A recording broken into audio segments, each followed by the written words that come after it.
heaven, West Virginia. This worldwide effort we're leading won't solve the problem of high gas prices overnight. But over the last month, likely due in part to the anticipation of this action, we've seen oil and gas prices out of the wells. Oil and gas prices on the wholesale market come down significantly. Hey guys, this is Matt, and I open with that because I don't always talk about either.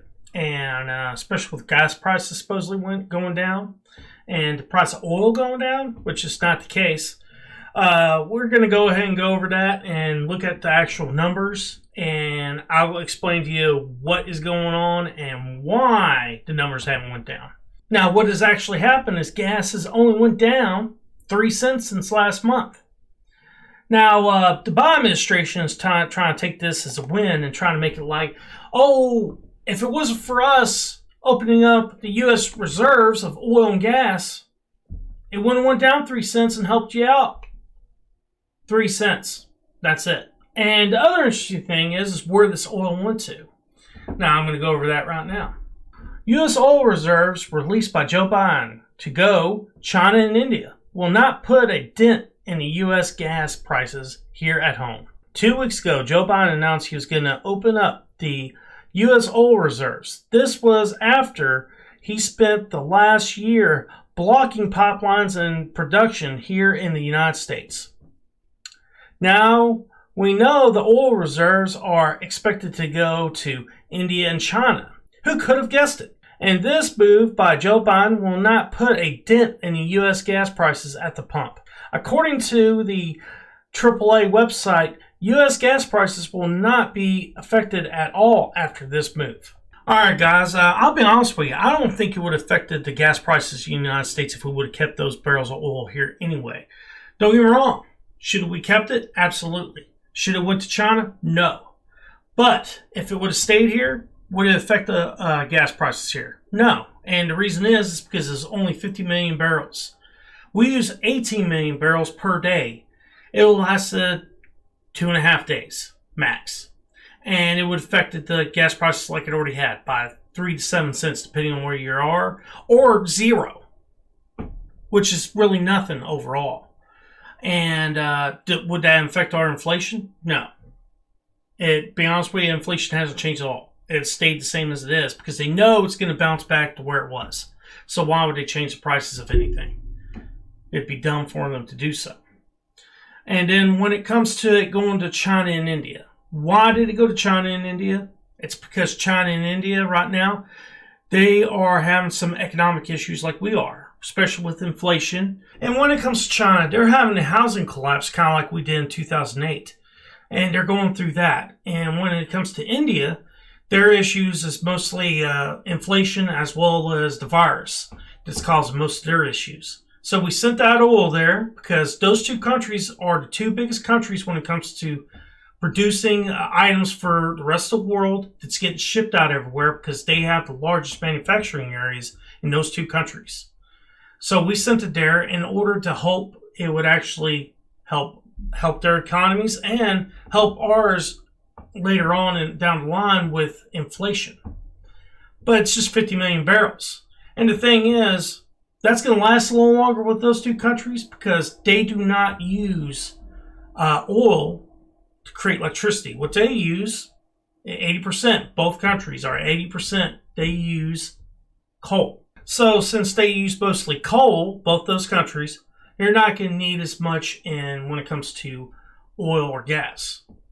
Now, when it comes to the statement Joe Biden made that this would significantly lower gas prices, or it did significantly lower gas prices, just him coming out and saying that. Is that true? No. It didn't lower gas prices. It didn't lower oil prices or oil futures. I'm going to go ahead and show you the numbers when it comes to the gas prices. Let's take a look at it. Currently, 3.37. And that's regular. Mid-grade is 3.7. And premium is $4. Then you have yesterday, 3.38. So it went down 1 cent. Then you have 3.74. So it went down from yesterday to today by 1 cent. And the same goes for the $4 one. And then if you look at weekly, okay, it went down 2 cents. Okay, 2 cents here and 2 cents here. Then you look at monthly, it went down 3 cents. About the same there, same all the way across the board. And then yearly, it went up from last year at this time, $1.15. That's all the way across the board. That tells you what kind of impact a president can make when it comes to oil and gas. Now, I want to talk about something that would actually fix the issue, not just opening oil reserves. First thing needs to happen is he needs to start allowing drilling in the Gulf of Mexico as well as on public lands. The other thing is he needs to open up putting in pipelines again, especially the Keystone Pipeline. We're halfway done with it, got shut down, might as well open it back up and finish it. That's a better way to transport oil and gas than in actual cargo containers on big trucks across the country. I'd rather do it through a pipeline. It'd be safer, and not only that, it's less pollution that way.